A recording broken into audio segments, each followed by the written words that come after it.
So, on page 135 of Tantra in Tibet,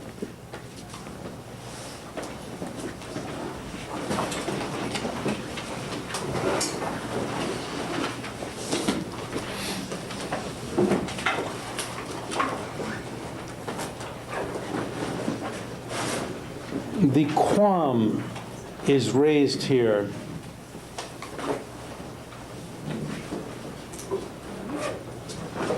well, let's just read it. I never know whether to read or not. Usually there's a fall off of, so it goes like that when someone reads. It is not right, the person says, to posit inferiority and superiority. That means perfection vehicle is inferior, mantra is superior, using the reason that the perfection vehicle does not have a cause that accords with a form body, whereas the mantra vehicle does. So what does the perfection vehicle set forth as a means for achieving the form body of a Buddha?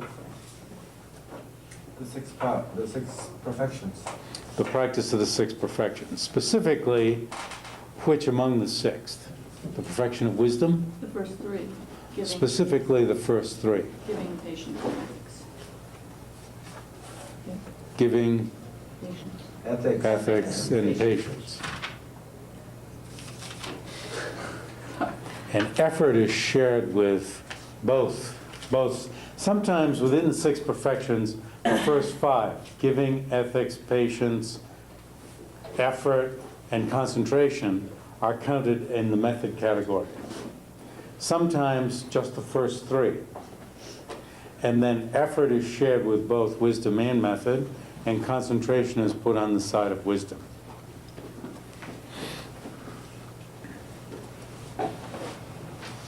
So, in the perfection vehicle, you go about engaging in in acts of charity, which aren't necessarily to cut off your body parts and give them to other beings that are hungry or happen to need them for whatever reason.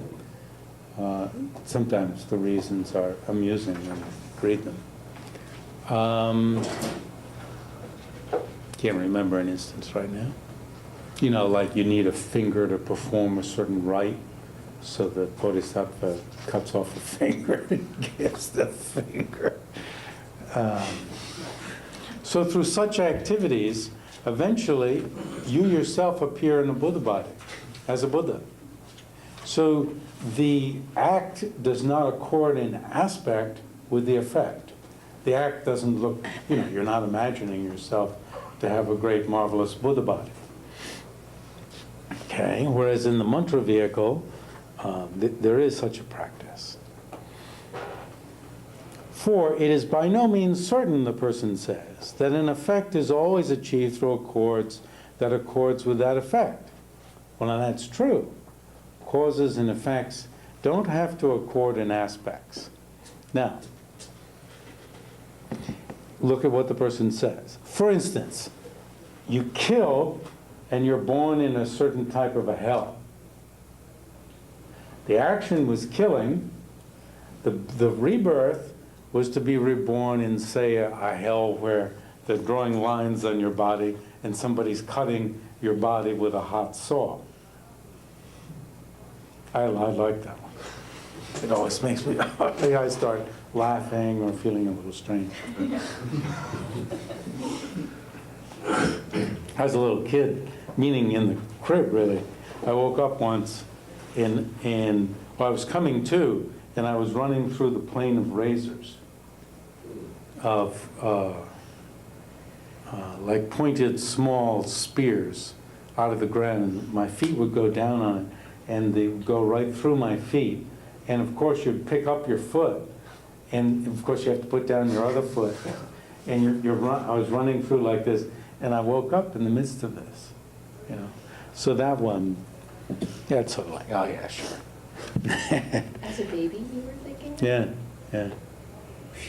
So, It's hell of a child. so with this other one where, I get a little queasy and laugh a little bit and so forth, but drawing a line across and cutting. I don't really remember that, you see, whereas this one I remember. It's terrible. So you see, that's the cause is like killing somebody. One of the effects, in fact, this is a minor effect after being reborn in a hell, like a hot hell. When that hot hell finishes, you come out into a place like Plain of Razors. That's one of the types of hells you get into when you come out. So what you did does not, or does it, in some strange way, accord in aspect with how you were reborn in that hell? You know, does it or doesn't it? I mean, you weren't, let's say you're reborn in there's the hell called reviving, where as soon as you're born there, you've got all, you're fully developed. You don't emerge from somebody's womb or something like that. You're fully developed, and you're fighting other people, and you all slash each other up, and your body parts are lying here and there, and the body parts are aching, even though they're cut off from the main body. And then eventually you swoon. I think this hell's great. You swoon. You know, you go to, you pass out, and then a voice from the sky says, "Revive!" And you start all over again. So it seems like common life, doesn't it? But then, so what sort of thing would you do to get born in that Like murder. particular? Yeah, murder. So you see, there's not a correspondence between the cause and effect in terms of aspect, how it looks. There is some correspondence. I mean, there is some correspondence in terms of giving it to somebody and getting that back, right? But that's not the type of correspondence that's being talked about as the great feature of mantra. You actually meditate on yourself as having a body like a Buddha's body, as in imaging yourself for doing high jumping, say. The one I don't like is, what's the other one? Where they put up Long jump? hurdles. Oh, I couldn't stand it. Never even got over one hurdle. Never even tried. You know, you'd say, well, all line up over there who want to do that. I'd be over there. Everybody's got to do it. You know, oh, I got to go inside. So then you imagine yourself as hurdling, right? And that supposedly helps you to hurdle, imaging yourself. Nowadays, people are getting into that sort of thing, this particularly mantric way of doing things.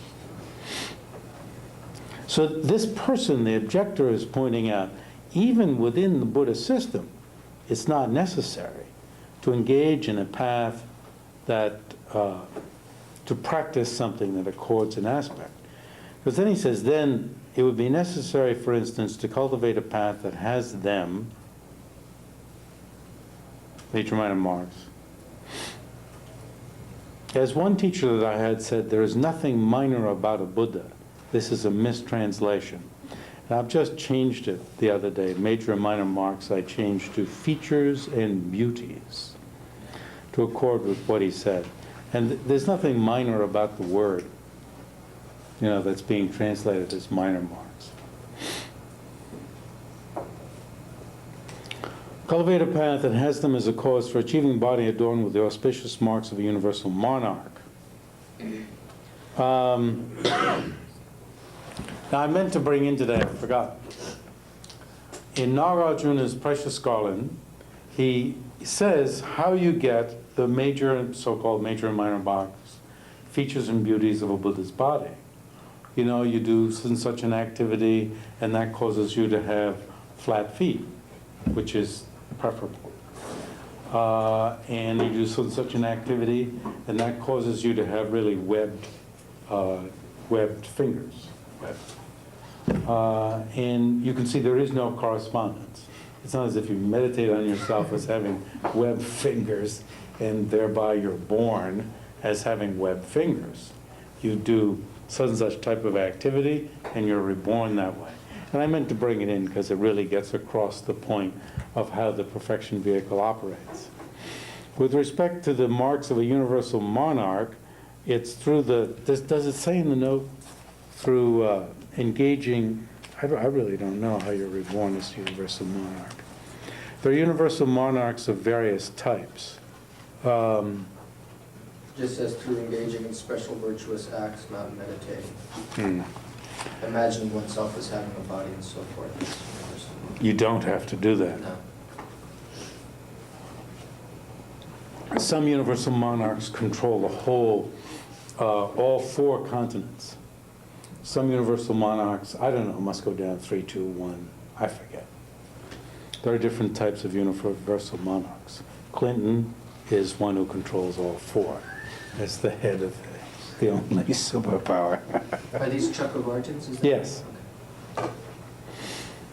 Furthermore, on all occasions of accumulating the causes for acquiring a body of a happy migration as a human, as a demigod, or as a god, or a bad migration as an animal, hungry ghost, or hell being, one absurdly would have to achieve a cause that has the aspect of those 2 types of transmigrations. In other words, if, in order to end up being born right as a god, then if it seems to this objector that Tsongkhapa is saying that the effect must accord an aspect, the cause must accord an aspect with the effect. If that were true, then if you're going to be reborn as a hungry ghost because of being too desirous and so forth, then you're going to have to meditate on yourself as having a tiny neck and a huge stomach. You're going to have to meditate on yourself such that when some particle of food or drink goes into your mouth, it burns your mouth and cannot get down through your tiny throat. Sounds like somebody who has acid stomach, doesn't it? But you don't. That's not how you're reborn as a hungry ghost. Everybody knows you're reborn as a hungry ghost because of being too desirous. Makes everybody go, oh God. And, you know, these are beings who, the same old thing, you know, you go you see a shore, and you're so thirsty, and you get to the water, and it's all filth. Have you ever had dreams like that?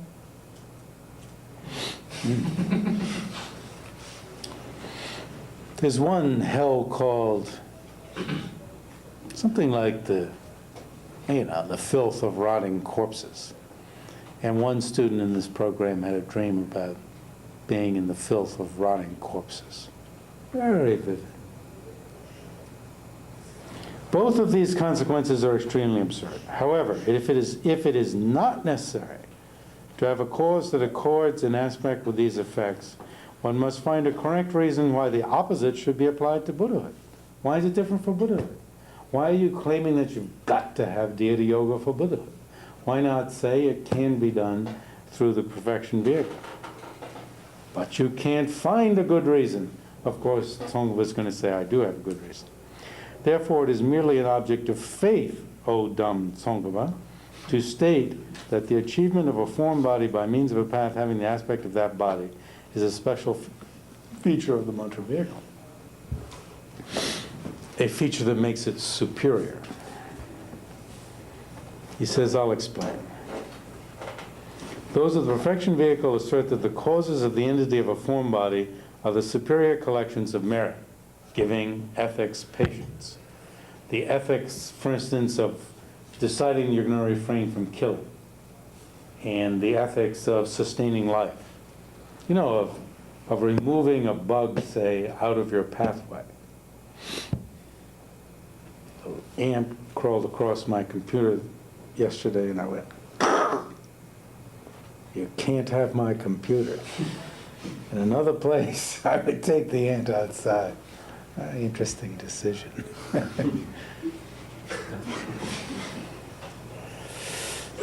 Now, when the mice were chewing at my you know, the nose pad of the glasses that I left near the computer, then that was serious.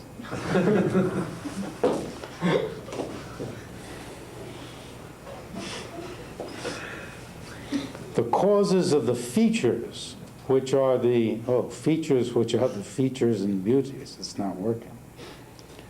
Beauteous features in whatever, and so forth, are to provide welcoming and parting escort for a guru and so forth. This is an example. When your guru arrives, you don't sit inside your house and let the guru come to the door and say, "Oh, hi, have a seat." Okay? Rather, you wait for the guru, and when you see the guru coming, you go outside and you say, "Chape Nanjong," and you welcome the guru, bring the guru inside, and ask the guru to have a seat and so forth. And that kind of cause is what makes you end up with whatever feature it is among the, maybe the long earlobes of a Buddha, really. And that's why we look the way we look too. One teacher says you have teeth that are all, that needed braces and all that. It was because you a lot of nasty talk in the past.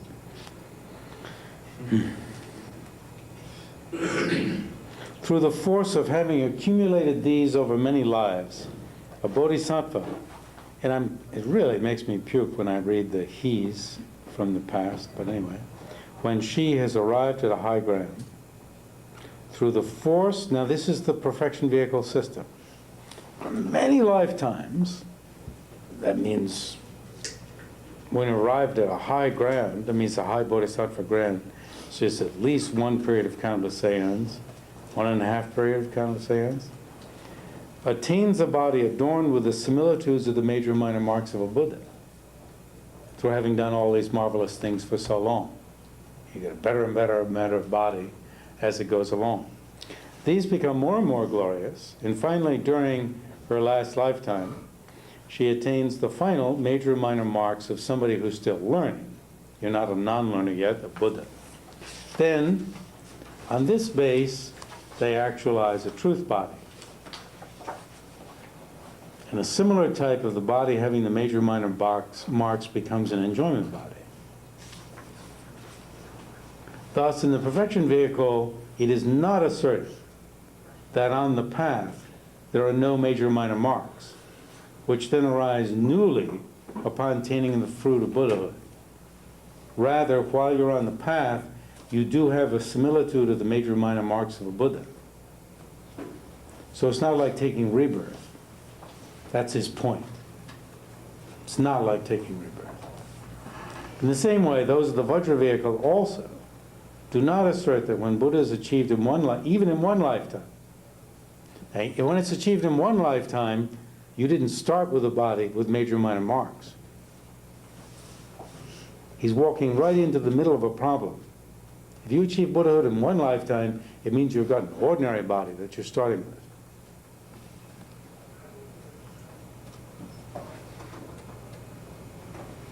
The final major and minor marks, it's not asserted that the final major and minor marks adventitiously suddenly arise, without there being, when on the path, major and minor marks that accord with those of a non-learner. Now, this means, while you're on the path in the highest yoga tantra, if you're going to do this in one lifetime, you achieve a subtle body that has the major and minor marks. So there's a joke in Tibet, is it possible to achieve Buddhahood in one lifetime with one body?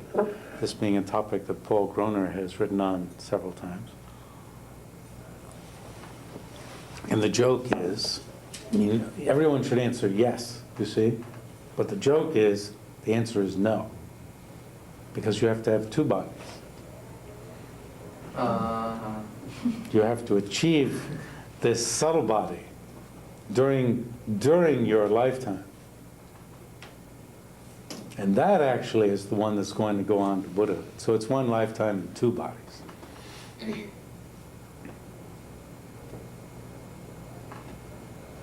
It is not said in mantra that a beginner engaging in mantra who will become fully enlightened in their present life must have been born with a body adorned with the major minor marks.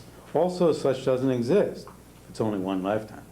Therefore, the major minor marks of one's own body cannot act as the cause of those marks of a form body. Through meditation, one must newly achieve in this life a cause that is similar in type to the major minor marks. And this is only possible through deity yoga.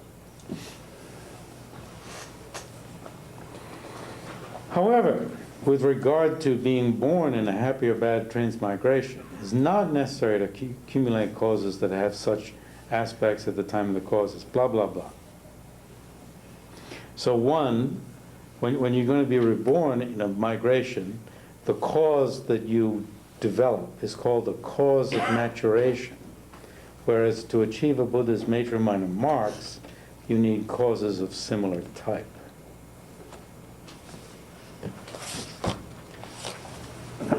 So,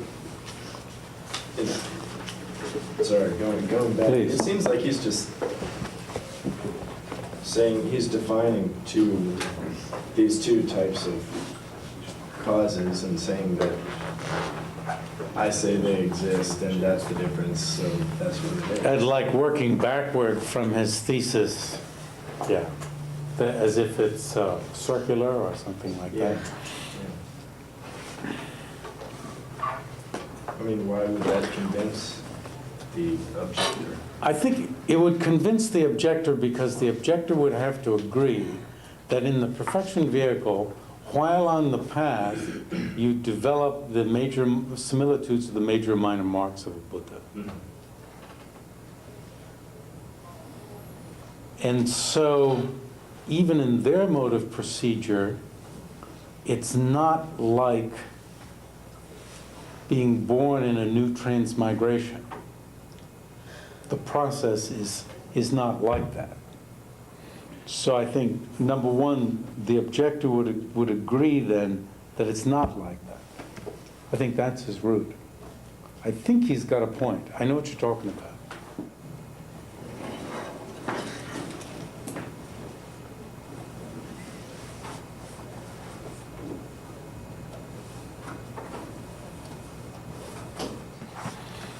Okay.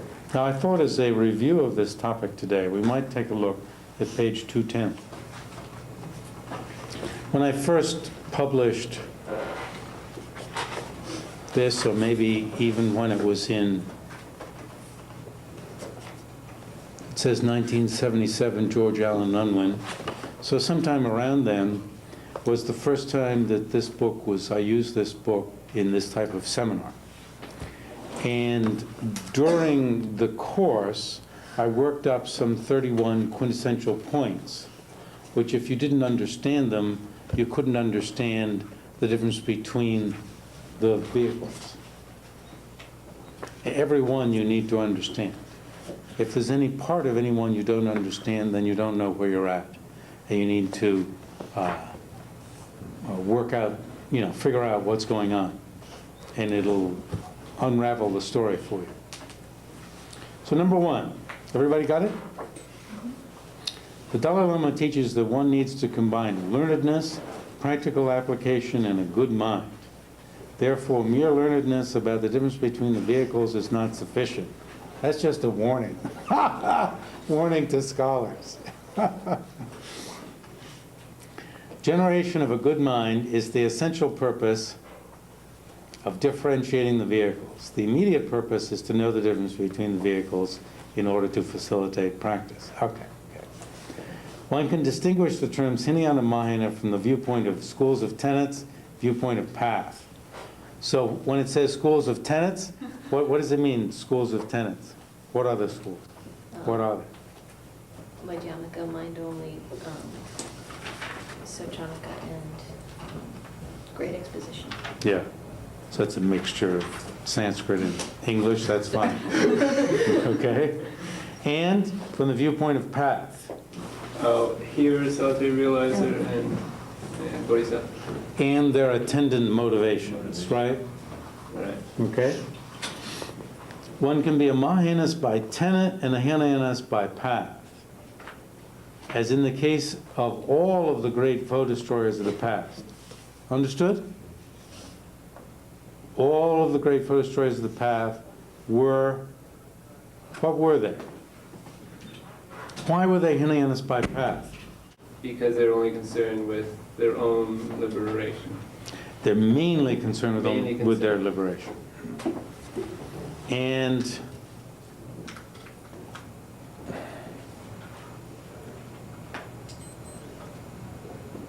if they're great foe destroyers and they're Mahayanists by tenet, what tenet system do they have to be?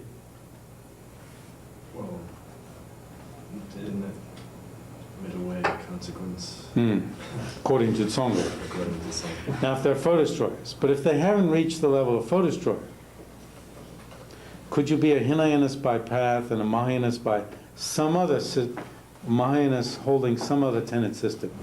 So Mahayanist by tenet, you're a mind-only practitioner of mind-only, or any other Mahayana system of tenets, and yet be a Hinayanist by path. You'd be a hero, a solitary realizer, right?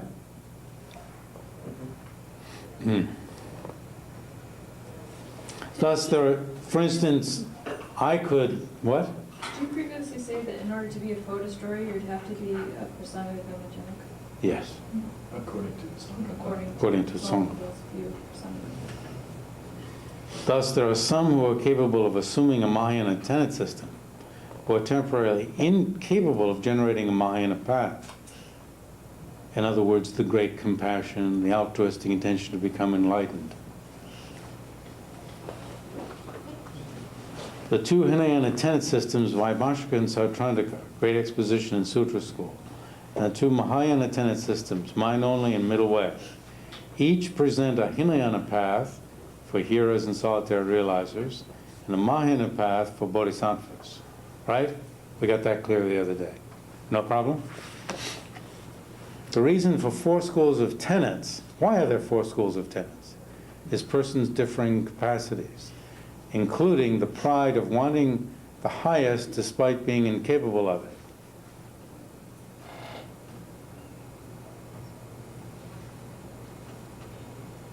Thus, low, non-final systems are taught as if they were final. Yeah.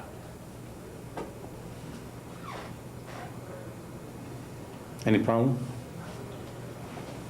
That's if they were final, that's again looking from the consequential school or even. I mean, Oh, yeah. Somebody else could say, no, yours is one that Buddha just pretended was the final system. The difference between Hinayana and Mahayana, and between the two Mahayanas, what are the two Mahayanas? Perfection and moksha. Yes, we have to go in order. Must be found in the sense of vehicle as that to which one progresses, that is to say, the fruit, the goal, and or as that by which one progresses, method, wisdom, or both. Right? No problem? Can we jump back for 1 second? Yes. What does that mean of the pride of not wanting the highest despite of being incapable? Pride of wanting. Of wanting, excuse me, the highest. Is that someone who is a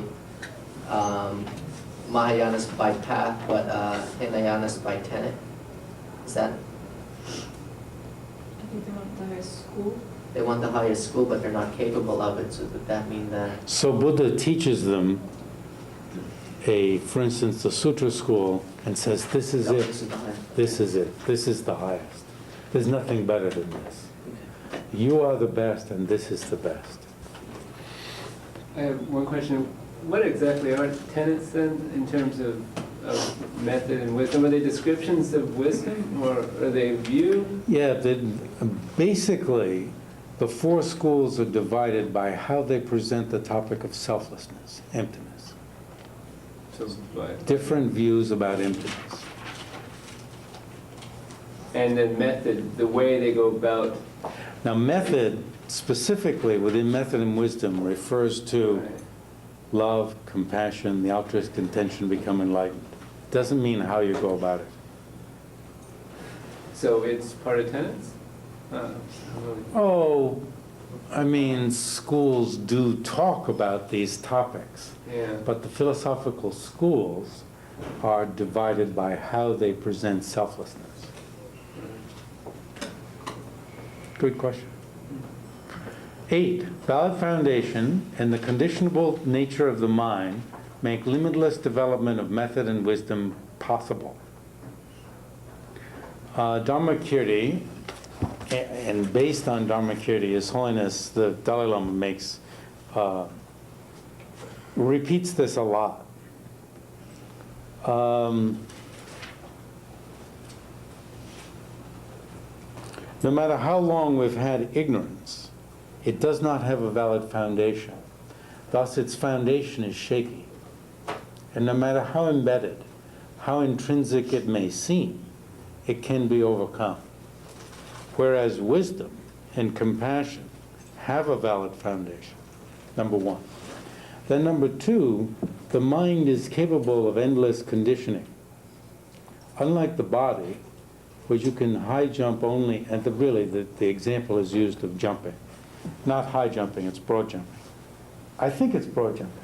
You can jump only so far or so high, no matter how much it is.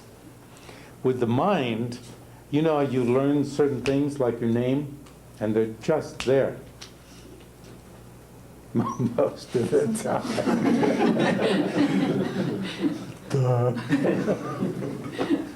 I have a hard time because my first name is Paul. It's Paul Hopkins. I'm sitting there. So then anyone can learn anything. So it's like language. For instance, you learn language, and it's just there. You don't have to put in, if you're going to jump, you have to expend the same amount of, in the jump, the same amount of effort, you know, maybe easier, but it's the same amount of effort to go up each time. Whereas when you learn a language, you may not believe it with respect to Tibetan, but it's eventually right there, right? Yes, with English. And then you can go on from there. So,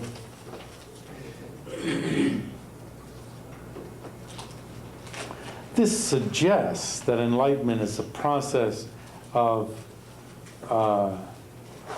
ever-widening acquisition, whereas enlightenment, in order to become omniscient, you'd actually have to switch to a different level of consciousness, right? I mean, you can't always be added, because the amount to be added is infinite. You'd never reach the end of it. But you get the point here. Yeah. Does that kind of relate to like a Buddha's omniscience? The way talking about language and the way we can get fluent in the language to the point where it spontaneously appears? Is that what a Buddha's omniscience is? Sort of like everything spontaneous? Yes, everything is spontaneous. Everything is. Yes. Everything. Without effort, without exertion. Yet this reasoning is used for establishing the possibility of gradual conditioning. The difference between Hinayana and Mahayana lies in the sense of vehicle as that to which one is progressing. Clear? Photostory and Buddha, which bear like a vehicle the welfare respectively of only oneself or of all sentient beings. And as those practices by which one progresses, specifically method, not wisdom. The wisdom of all of the vehicles being the same in what school?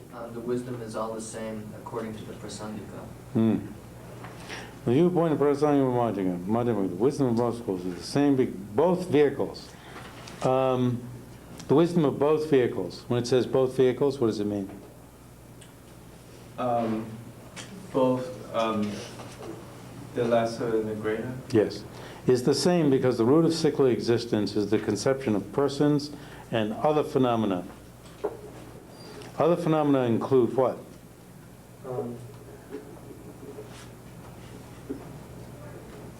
What about mind and body? Yeah. Okay. So it's interesting to note that your own mind and body are different from your person. Conception of person is inherently existent. Conception of mind, conception of body is inherently existent, are classed differently. Even though the basis of designation of yourself, of oneself, is one's own mind and body. So it's not as if person is here and other phenomena are there, right? Or the words make it look like that.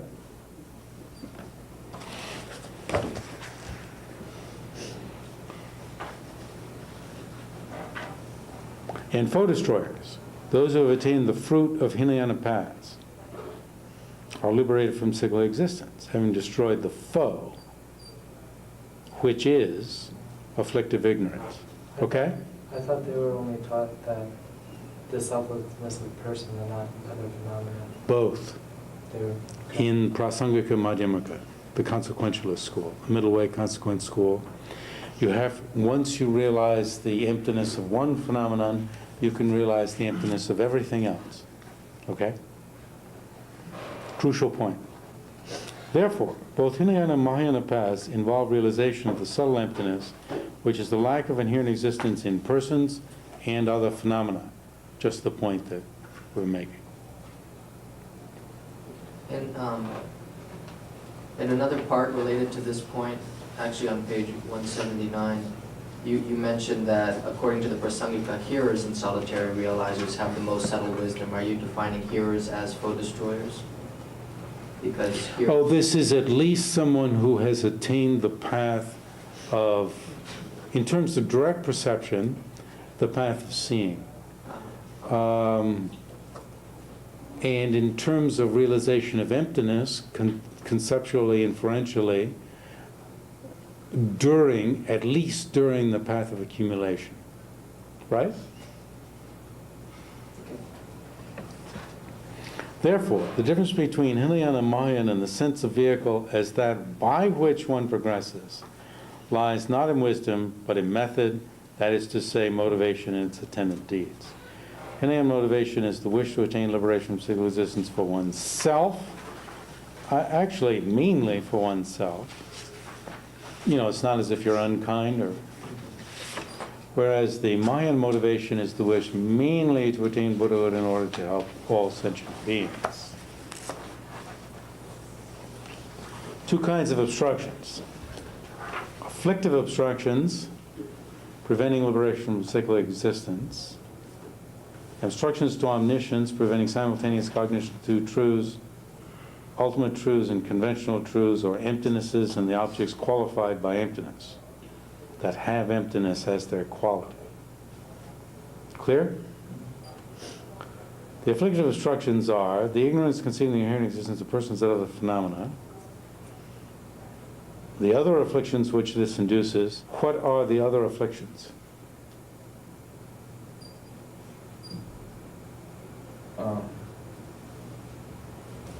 So now, there are root afflictions. How many? Three. Well, one. There's three. Or, what's the other way of doing it? Five. And there are secondary afflictions. How many? 52. Jealousy is dead. 20. 20. 20. Sorry. I had more, I had a kid out. Yeah, well. We've been There's a list of 20 secondary afflictive emotions. Look in Hopkins' Meditation on Emptiness. There's a list of 20, okay? Very interesting to look at.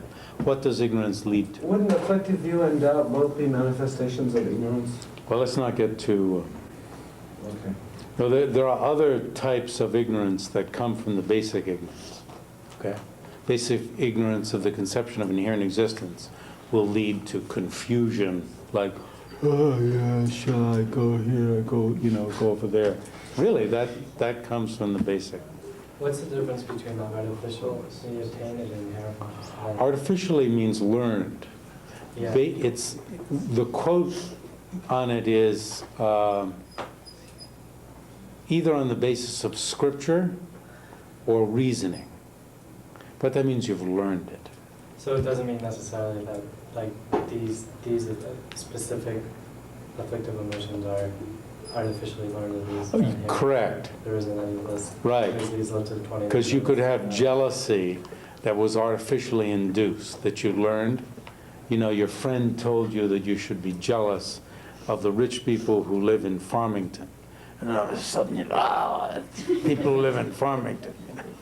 Really? Aren't they all ultimately based though on ignorance, which They're is all. innate? All based on the innate ignorance, yes. I think it's very hard to separate out the artificially acquired from the innate. Because the artificially acquired become so spontaneous after a while. Every time you pass by Farmington, it's like...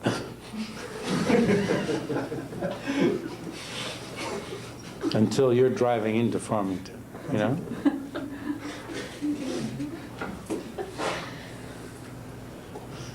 And their seeds. What does their seeds mean? Who knows? The seeds. Karmic potencies, or potencies within the mind that will produce more of these in the future. More of these in the future. More ignorance, more of these other afflictions. The other of the root afflictions, the other 4 root afflictions, and the 20 secondary afflictions. According to the Prasangika view, where are these seeds planted in the meantime? There's 2 bases of infusion of the seeds. One is the mental consciousness, and the other is the person. Very interesting assertion. The person. Obstructions to omniscience are predispositions, yes? Question. Do the seeds give rise to both an experience and a mental state? That just kind of confused me when you said that When you say the seed gives rise to another. experience and mental state mean the same thing. So you mean the object and the Well, subject? Yeah. These seeds? Because you just said that like if you have a I think affliction these of anger, seeds. then you have more anger in the future. But I would have thought you would get more experiences that result from anger in the future. Yes. So. So, she says. So, Ask give the me an answer. question. My name's Jeffrey. There are all sorts of karmic effects. For instance, when you're born in a dry, craggy country where the resources are limited, that's one type of effect. It's an environmental effect. And do these seeds, I would think, would include all of those. I would think so. It's distinguished from what's in 50. Obstructions to omniscience are predispositions, which are like seeds that are established by the conception of inherent existence, but which produce the false appearance of inherent existence. In other words, you can overcome the seeds of the conception of inherent existence, the seeds of ignorance. Get rid of ignorance entirely. But you haven't overcome the predispositions established by ignorance, therefore you still see things as if they inherently exist. They appear to inherently exist. You don't believe it, though. So is that the foe destroyer? Yes. Or 8th ground bodhisattvas. Beginning of the 8th bodhisattva ground. It's like the magician who has cast the spell and sees the same thing that the audience sees, but doesn't believe it because I cast the spell. So there you've had direct cognition already in that. In order to have overcome the seeds, you have not only have direct cognition, but must have re-entered it over and over and over again. So then 8th ground bodhisattva is the same as a foe destroyer. Yes, and it takes 2 periods of countless aeons to become a a bodhisattva at the beginning of the 8th gram. It only takes like maybe 3 lifetimes, that's the fastest, to become a foe destroyer. So the same thing? In terms of having overcome the afflictive ignorance. It's weird. Yeah. You'd almost think you'd follow the Hinayana path and overcome the afflictive ignorance, and then you would enter the bodhisattva path. But it is said that that will make your bodhisattva path more protracted. Although, It's said. Why? Because of this slight self-centeredness. Right. It's almost too cute, isn't it? Because you'd think that if you wanted to get there faster, you'd say, okay, check, 3 lifetimes on this, then we'll head straight for the method. Actually, But if you could And you'd be remember so the- smart then, Yeah. right? Right. Because you wouldn't be bothered by all this crap. it seems like Tsongkhapa waffles a little bit on this, because on one hand he says that it's only a hindrance if you could have practiced the bodhisattva path and you chose this. Mhm. But what if you really could not practice the bodhisattva path and you choose this? Then it sounds like, and then after 3 lifetimes you become an 8th ground. No, you wouldn't become an 8th ground bodhisattva. You'd be, in terms of overcoming ignorance, Right. it's like the 8th ground. Right. But you're at the beginning of the path of accumulation. I understand that, but then it wouldn't seem like it would be a hindrance. It would set you back. Yes, you would think that you could progress rather quickly. Because you couldn't have To the practiced 8th gram. Mahayana originally. It seems to be a problem, doesn't it? Yeah. When you created the too many, not to stay here, but when you created too many seeds of self-centeredness, then it would take Yes. a lot, it would be, like maybe you'd be quicker in wisdom, but you'd be a lot slower in compassion, so it wouldn't balance out. Mm. It'd take you some- That's the claim, yeah. Okay, so the obstructions to omniscience are that, as well as the incapacity to cognize the 2 truths directly and simultaneously. The 2 truths, ultimate truths in these objects. If one's aim is merely to abandon the afflictive obstructions, it is sufficient to approach emptiness through merely a few forms of reasoning. If one's aim is to eradicate the obstruction to omniscience and thereby attain Buddhahood, it's necessary to approach emptiness through limitless forms of reasoning. Thus, although there's no difference in the type of wisdom between Hinayana and Mahayana, there is a difference in the mode of cultivation and the eventual effect. Can I ask you about the preceding one? Mm. Just if and maybe I don't understand very much about the obstructions to omniscience, but if one form of reasoning, will allow you to understand emptiness and the emptiness of all phenomena, if you get one right, why is it that you need to do infinite reasonings? I know. The line in the text that responds to this, the line is, the reasonings open the mind broadly to suchness. That's what's said. So you need to be able to come at it from Many all different directions rather than just Train one. other people. You see, from my point of view, well, there's that, but that's not what's said. Right. From my point of view, when I come at emptiness from different points of view, that deepens the other way of getting at emptiness. It's either gotten bogged down, and here by looking at it a different way, there's a startling effect. But that indicates that the other one was not entirely working. Whereas what you're talking about is when one reasoning entirely works to get you through, which is not how it helps me. Or how it helps me is, just to repeat it, from getting at emptiness from many points of view, I then,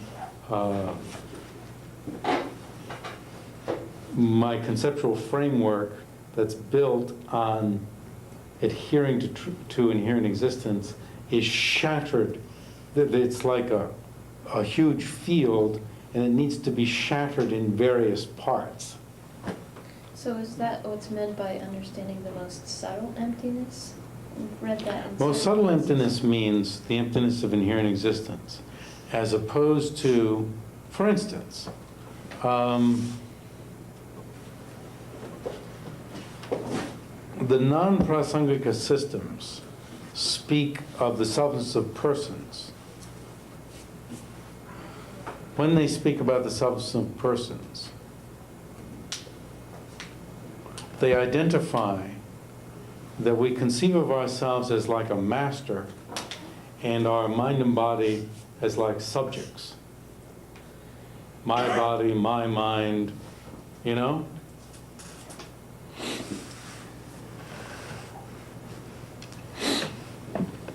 Giant Shiva says, to get more subtle than that is to see that when you conceive of yourself as like the head salesperson, and mind and body as like salespersons. Head salesperson is a salesperson. The Lord is not a subject. The Lord and subjects, right? The Lord is not a subject. The first way, master and subjects, or Lord and subjects. Whereas head salesperson and salespersons, you're like one of the group, but the boss. But you're still one of the group. You're still a salesperson. So you see there's something more subtle in that. So similarly also, the conception of inherent existence is supposed to be more subtle than that. Now those people who were in the seminar last fall can describe this for you. We spent a seminar attempting to get at what inherent existence is. So just the words inherent existence don't help you that much, but it's supposed to be more subtle than that. So getting to the most subtle emptiness, that's the meaning of that. And thus it's not what I was just talking about. What I was talking about is getting at that emptiness, and that in order to get at it, in my own experience, I need to have many different points of view just to shake my mind up enough so that I can even approach it. So from that point of view, I'm like worse off than a Hinayana, right? I need many, not just to open my mind vastly with respect to emptiness, but even to get at one, I need many. Is that maybe just to make sure that you really do? Are they saying maybe if you only use one, you might not? No. You might think that No, you the claim is that I'll make this connection. It said that great vehicle persons are more enthusiastic when they cultivate compassion to reflect on different beings. More enthusiastic to do it. So just so you're more enthusiastic to get into different types of reasonings establishing emptiness. But that does something to the mind. And all it says is it makes the mind more broad with respect to suchness. Is that having already reached there, or is that's what I'm not sure. Is that? Well, I think you could have already realized emptiness and you'd be still adding on reasonings. Can't you just generalize from one reason? You can. You You can. can, but it doesn't really have the same effect. Yeah, but exactly what the difference of effect is, who knows? Except for that one line. Isn't this trying to get at that in order to realize the obstructions to omniscience, which involves the appearance portion, that you need more reasonings? Like, No. Isn't it because it's a hierarchy? It doesn't say that. What it says is that's why you need method. The Bodhisattva method. In other words, love, compassion, altruistic intention to become enlightened, and the deeds that it induces, and it never lists as one of those deeds getting more into the reasonings for emptiness. But it may be. Although it does say if you want to attain Buddhahood, you have to approach emptiness through limitless forms. Yes. Well, that's That may be just working backwards. The two Mahayanas, perfection vehicle and mantra vehicle, have the same fruit and the same wisdom. Therefore, the difference lies in method, which is Tantra's special feature of deity yoga. Practitioner of Tantra must have particularly intense compassion, being in great haste to become a Buddha in order to help others. This conflicts with a notion that is widespread nowadays, that Tantra is for those people who can't swing the great vehicle practice. Oh, compassion, I just can't bear it. Therefore let me practice Tantra. Because you can do sex and be angry and so forth, still attain Buddhahood. This is exactly opposite to Tsongpa's type of presentation. Method in the perfection of mantra vehicles is the same with respect to the basis of practice, which is the altruistic mind of enlightenment, and the deeds of practice, which are the 6 perfections, or the first 3 perfections. Therefore, the mantra vehicle does not discard or transcend the conventional mind of enlightenment, the altruistic aspiration of Buddha for the sake of others, and the bodhisattva deeds, or the ultimate mind of enlightenment, direct realization of emptiness by a bodhisattva. However, mantra has the additional feature of deity yoga. The difference in speed between the two Mahayanas, what are the two Mahayanas? Perfection vehicle and mantra vehicle. Is due to a faster accumulation of merit in the mantra vehicle. And then Hopkins adds, if one is capable of practicing it, right? Because it'll be slower if you're not capable. Resulting from the cultivation of deity yoga. This involves meditation cultivating a similitude of Buddha's form body. That's the shape of the body, the appearance of what? The residence, the resources, and activities.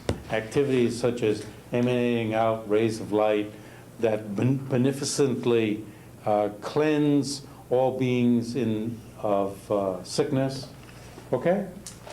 Endow them with smarts. And what are the resources? You said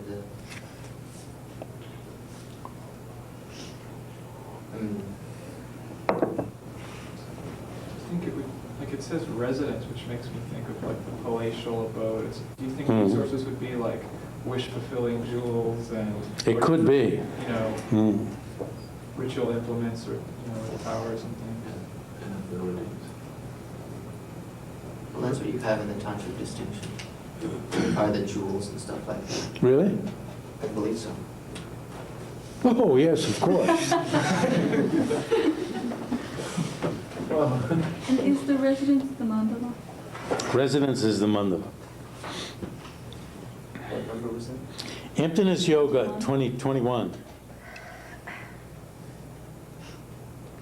Emptiness Yoga is a general feature of Buddhist deity yoga, distinguishing it from non-Buddhist deity yoga. In emptiness yoga, one must confidently stabilize in the vacuity, which is a negative of inherent existence, found after searching for the concretely existent self, which so palpably appears to us. Okay, you know all that. You know number 24. Any problem? 25?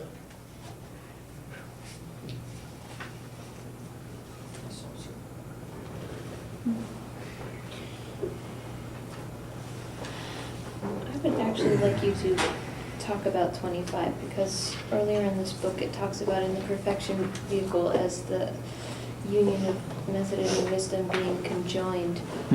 But in the mantra vehicle it's something different. Yes. What is the difference? The difference is in the perfection. There's a union of method and wisdom in both the perfection vehicle and in the mantra vehicle. Oh, here What's you the go. difference? The difference is in the perfection vehicle, the prior realization of emptiness enhances the mind of compassion, the bodhisattva deeds, and the prior practice of bodhisattva deeds enhances the wisdom consciousness, whereas in the mantra vehicle, the two are fused. The ascertainment factor, which is the wisdom consciousness, and the appearance factor, which is the compassion. So in the perfection vehicle, you're going to meditate. Why are you meditating? In order to help others. So you reflect, everyone's been my friend, enemy, neutral person in past lifetimes. They've all been close to me. There's a seeming difference, etc., etc. All of the reflective meditations for generating compassion. And you have an enhanced sense of compassion. With that enhanced sense of compassion, you say, in order to achieve enlightenment, now I'm going to meditate on emptiness. That, and you enter into meditation on emptiness out of compassion. So compassion is affecting your meditation on emptiness. You meditate on emptiness. You realize that the conception of inherent existence is at the root of all problems, right? And you concentrate on the emptiness of this emptiness that's a mere negative of this exaggerated status. And then when you come out of that meditation and again reflect on beings, that understanding of emptiness affects your compassion. So you have compassion affecting wisdom, wisdom affecting compassion. The further enhancement of this that you have in the mantra vehicle is that the one consciousness of deity yoga, within that one consciousness, the mind, the ascertaining part of the mind is realizing emptiness. And the appearance factor of the mind is appearing as a compassionate deity that's like radiating out all these beneficent rays that enter into others and relieve them of their sicknesses and so forth. So within one consciousness itself, the two are manifestly present, not just that the one is affecting the other.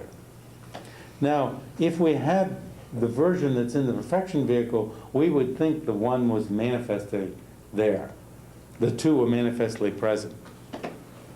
Because, for instance, you're grieving over the loss of a loved person and you're eating food.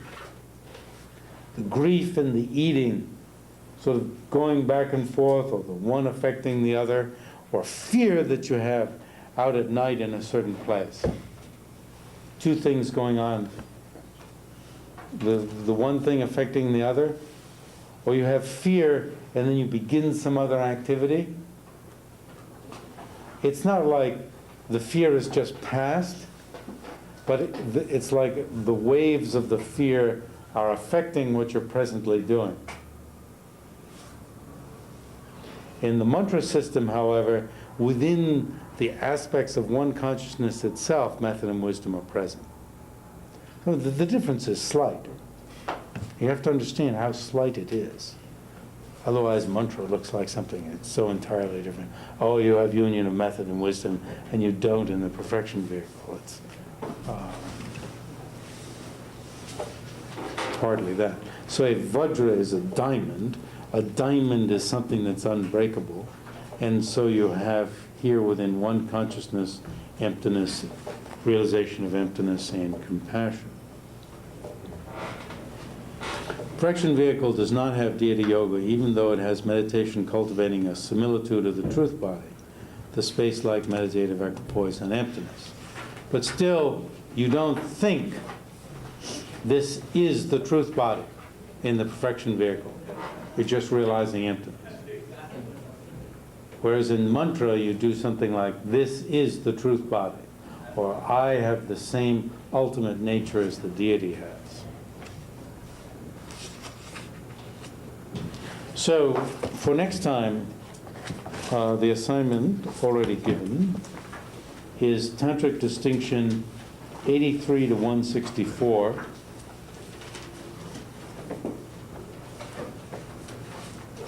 And then Tantra in Tibet, what we just read today, plus one more page, 210 to 214.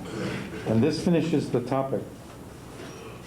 I think I will be asking you to, the next time, to hand in, today's Thursday, that's Tuesday, a week from today, a 5-page delineation of the difference between Sutra and Tantra according to Tsongkhapa. That'll get you through this topic. And make sure that you're caught up. That's next Thursday? Yes. Because you see, we were all caught up when we were doing Action Tantra. And then on this one, it was sort of like some here, some there. And we need to all be all caught up to move on to the next topic about the difference between the 4 Tantras. And then we're going to have so much time at the end, we're going to do an extra topic. This year. We finally got to it. The clear light. 5 pages of Tsongkhapa? Yes, So a summation of. of his view. Okay.